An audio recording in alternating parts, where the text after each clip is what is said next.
The playoffs are 2 weeks away. And then maybe, just maybe, we'll get a good frickin' frackin' primetime game.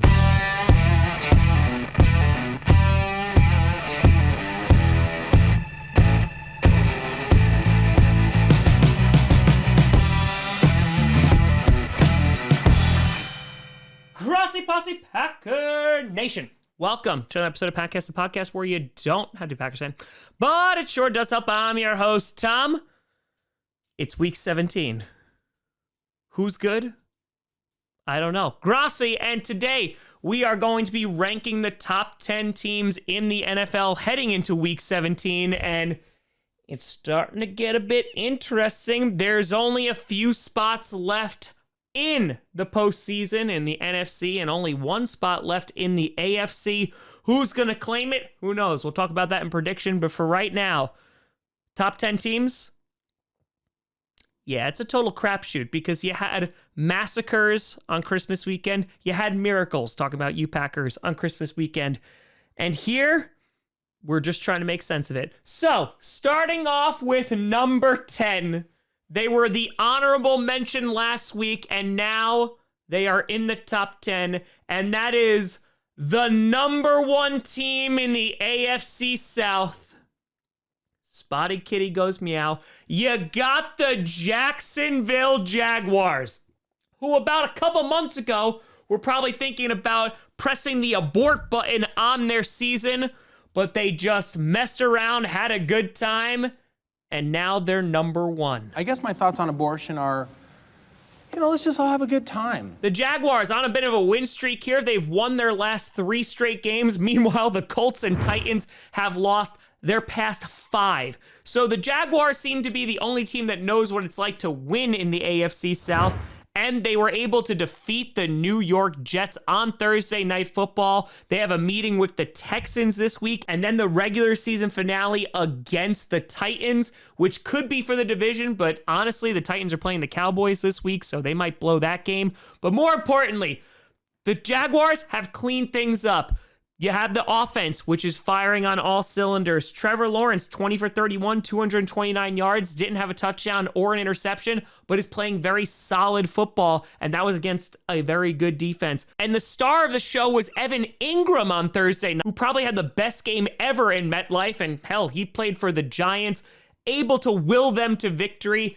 And the Jaguars, they're just a hot team right now. They're looking pretty freaking fracking good. They have all this momentum, and I'm happy for them. So right now, Jaguars, congratulations. You're in the top 10. Hopefully you keep winning, and we'll see you in the playoffs. Number 9, you got the Baltimore Ravens. Well, you clinched a playoff spot. 184 yards rushing. Lamar Jackson still not back, and Greg Roman, well, he's still the worst. Hoping to get Lamar Jackson back soon. Their defense is kind of carrying them right now. They suffocated the Atlanta Falcons. And the Ravens are kind of like this dark horse team. Yes, Greg Roman is the worst. He is terrible. But with Lamar Jackson back, you're going to get so much more potential back on offense, whether it's with the rushing game or through the air. And I think the Ravens could make a splash here. They could still win the North. They got flexed to Sunday Night Football against the Steelers, which is a very big game. The Bengals, they're on a big win streak. They've won 7 in a row. But the Ravens are still cawing around. And right now, they're going to remain at number 9. Number 8, you got the LA Chargers, who clinched the playoff spot on Monday Night Football after defeating the Indianapolis Colts. And hell, Justin Herbert, again, did not throw a single touchdown. And Brandon Staley's basically just standing there on the sideline going, I have no idea what I'm doing, but I know I'm doing it really, really well. Herbert, 24 for 31, 235 yards, had an interception, was sacked 4 times. They're really going to need to protect him here. Derwin James came back from injury, got ejected in that game, and they were still able to dominate Nick Foles. Defense had 3 interceptions, 7 sacks, and this is the kind of performance they're going to have to rely upon in the postseason. They're going to be going up against some very, very good teams, and the Chargers could surprise some people. It's just going to be about consistency. How much is Staley going to screw them? We're going to see. But right now, the Chargers are at number 8, and more importantly, they punched their ticket to the postseason. Number 7, you got the Dallas Cowboys winning a shootout with the Philadelphia Eagles, splitting for the year as both teams just beat the opposing team's backup QB. But Cowboys fans, watching your defense for the past few weeks, you gotta be thinking this. Thank you, alcohol. Dak, 27 for 35, 347 yards, 3 touchdowns, had an interception, was sacked 6 times. Offensive line really not doing them any favors. And more importantly, the pass rush of the Cowboys not getting after Gardner Minshew. They didn't register a single sack on the day. CeeDee Lamb was tearing up the Eagles secondary. And I think, honestly, this is kind of a bigger win for the Eagles than it is for the Cowboys. Yes, the Cowboys are still in contention to win the division, but they allowed a backup QB to burn them. And on top of that, their defense has just not looked good. Dak keeps making mistakes, and the Cowboys are a flawed team. Thankfully for them, the NFC is a flawed conference. So come postseason, who the hell knows? The Cowboys, who already punched their ticket, remain in the top 10, sticking at number 7. And we'll see what happens in a couple of weeks. Number 6, you got the Minnesota Vikings, who kicked a 61-yard game-winning field goal, and everything just keeps on going their way. It's beautiful. I've looked at this for 5 hours now. And this is a gritty football team. They have won so many one-score possession games. TJ Hawkinson, Justin Jefferson having a fantastic game against the Giants.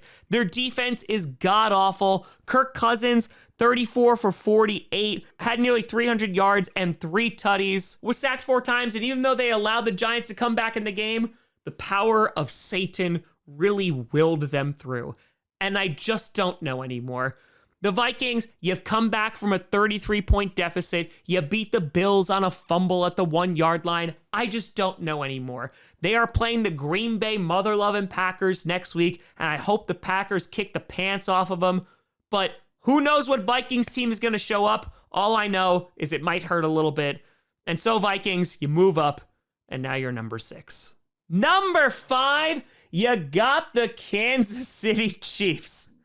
The Chiefs, after taking the Texans into overtime, their defense stepped up big, absolutely destroying the Seattle Seahawks. Mahomes making Chiefs fans forget about all those interceptions he threw a few weeks ago. I have done nothing wrong, ever, in my life. I know this, and I love you. Had a great day, 16 for 28, 214 yards, 2 touchdowns, and also an incredible Superman-like rushing touchdown. Kelsey had 113 yards, but again, this is the story of the defense. Isaiah Pacheco continues to play well week after week, and the Chiefs are just a dangerous team. It doesn't matter how poor they play one week or how great they play the next week. You do not want to play this team in the playoffs unless you're the Cincinnati Bengals. So the Chiefs, while they have been inconsistent this season, remain in the top 5. They're playing the Broncos next week, and that may require a parental advisory. Number 4, you got the Cincinnati Bengals. Well, the Bengals, they didn't play the first half against the Buccaneers last week. They didn't play the second half this week against the Patriots. And now they're about to play the Bills. If I keep my body moving and my mind occupied at all times, I will avoid falling into a bottomless pit of despair. Let's hope that doesn't happen. The Bengals basically blew a 22-point lead, allowing the Patriots to crawl on back in the second half. And the only reason they didn't lose that game is because the Patriots fumbled the ball in the red zone.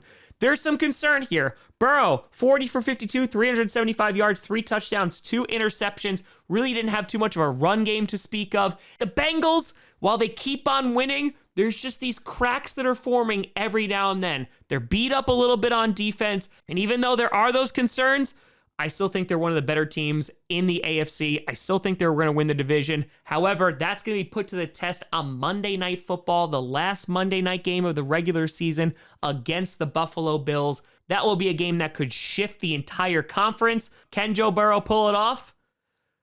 We're about to find out. Number 3, you got the Philadelphia Eagles. Gardner Minshew, he came in, he fed all those weapons. I'm feeding your eagle. He's starving. But he came up short, losing in a shootout to the Dallas Cowboys. And the secondary of the Eagles wasn't really so good. The defensive line played really, really well, getting after Dak a number of times. And some people might be panicking here, worrying about the Eagles. But I gotta be honest, they're only dropping a couple spots here because they lost with Gardner Minshew. Jalen Hurts nursing an injury right now. They're still gonna be fine. They're the #1 overall seed. And if they had Jalen Hurts in this game, I think they decimate the Dallas Cowboys. There's no need to panic at this point. They're playing the Saints this week, which should be a win for them. They have a great chance to still claim the #1 seed and get that bye. And I think they'll do just that. So Eagles fans, while you did lose 2 games, hey, at least you won't go 15-1 and lose in the divisional round like some other teams. Number 2, you got the Buffalo Bills after winning their 6th straight game against the Chicago Bears. Josh Allen, a little bit rusty against the Bears. However, they leaned on the run game, and the Bills, I feel like from week to week, they just feel like they could do whatever they want. Not to worry. I have a permit. This just says I can do what I want. They were losing in the first half. They dominated the second half. Singletary, over 100 yards. Cook nearly had 100 yards. And Allen, 15 for 26, 192 yards, 2 touchdowns, 2 interceptions. And no matter how mad Josh Allen played, they still have the #1 seed. They got the W against not such a great Bears team, but that defense was able to contain Justin Fields for the most part, and they keep on rocking. Doesn't matter if it's a blizzard in their home state and they can't even get home except via bus. They're able to get it done on the road. They're going to have to get it done on the road against the Cincinnati Bengals on Monday Night Football, like we talked about. But the Bills are on a hot streak right now. They look like the best team in the AFC. Let's see if they can solidify it on Monday Night Football.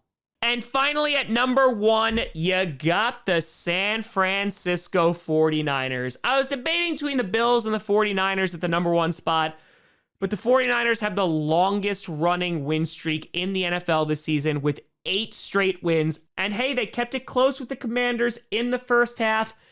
And then the second half... It's a white flag, and you may as well start waving it right now, The only Leslie. thing I will be waving is your decapitated head on a stick in front of your weeping mother.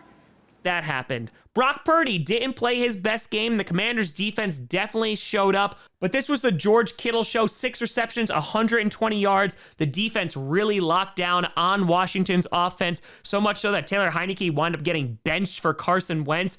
And the 49ers, they're not a perfect team. If you get ahead of them, they're not a team that's built to make a comeback, but not a lot of teams are going to be able to score a ton of points on them. Their defense is the best in the league right now. Their offense is so efficient, and it doesn't matter who they got at running back, whether it's CMC, Elijah Mitchell, or whoever the hell they throw back there.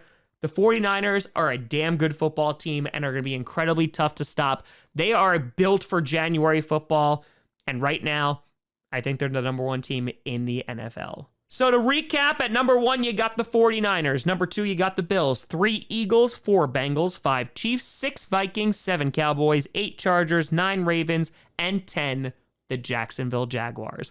But let me know what you think down in the comments below. Which teams do you think make the top 10 this week? Who should move up? Who should move down? Let me know. You guys find me at TomGrossiComedy.com or TomGrossiComedy, all social media see down below. Check out podcasts on SoundCloud, iTunes, Google Play Music, Spotify, and of course YouTube. And a big shout and thank you to all the patrons over at patreon.com/TomGrossiComedy and the YouTube members. But thank you so much for watching. I'm Tom Grossi.